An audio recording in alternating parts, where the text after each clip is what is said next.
అమరావతిలో విజయవాడ గుంటూరు కలుపుతారా లేదా, కలపరా, కలపరు అన్నటువంటి విషయమే స్పష్టమవుతుంది. నిన్న చంద్రబాబు గారి రివ్యూ సందర్భంగా రాజధాని అమరావతిలో విజయవాడ గుంటూరు నగరాలు క్రమంగా కలిసిపోయే వీలున్నందున ఎప్పటి నుంచే వాటి సమగ్ర అభివృద్ధికి ప్రణాళికలు సిద్ధం చేయాలని ముఖ్యమంత్రి చంద్రబాబు అధికారులను ఆదేశించారు.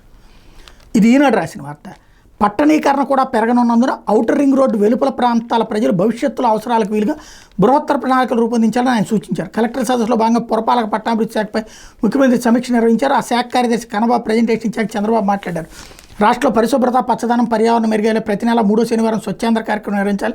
త్వరలో మార్గదర్శకాలు జారీ చేస్తాం, దీన్ని ఉద్యమంలో ముందుకు తీసుకెళ్తామని అధికారులను సీఎం ఆదేశించారు అన్నటువంటి వార్తని హైలైట్ చేశారు. అసలు పాయింట్ ఏంటంటే అమరావతి అంటే కేవలం 29 గ్రామాలతోనే ఒక నగరం, అదే నోటిఫై అవుతుంది. ఆ తర్వాత ఇదంతా కూడా అమరావతి అర్బన్ డెవలప్మెంట్ అథారిటీని కాకుండా CRDA లైక్ ఒకప్పటి ఉడా, విజయవాడ, గుంటూరు, తెనాలి, మంగళగిరి, VGTM ఉడా అని ఉండే అర్బన్ డెవలప్మెంట్ మీద దాన్ని అమరావతి ఉడా అర్బన్ డెవలప్మెంట్ అథారిటీ అని జగన్ మార్చాడు. మళ్ళీ వీళ్ళు దాన్ని తీసుకెళ్ళి CRDA గాని మార్చారు. దాన్ని ఏంటది క్యాపిటల్ రీజనల్ డెవలప్మెంట్ అథారిటీ అని. అదే పేరుతో ఇవన్నీ ఉంటాయి తప్పించి ఇది అంతా అమరావతి కాదు, బెజవాడే, గుంటూరుగానే ఉంటుంది.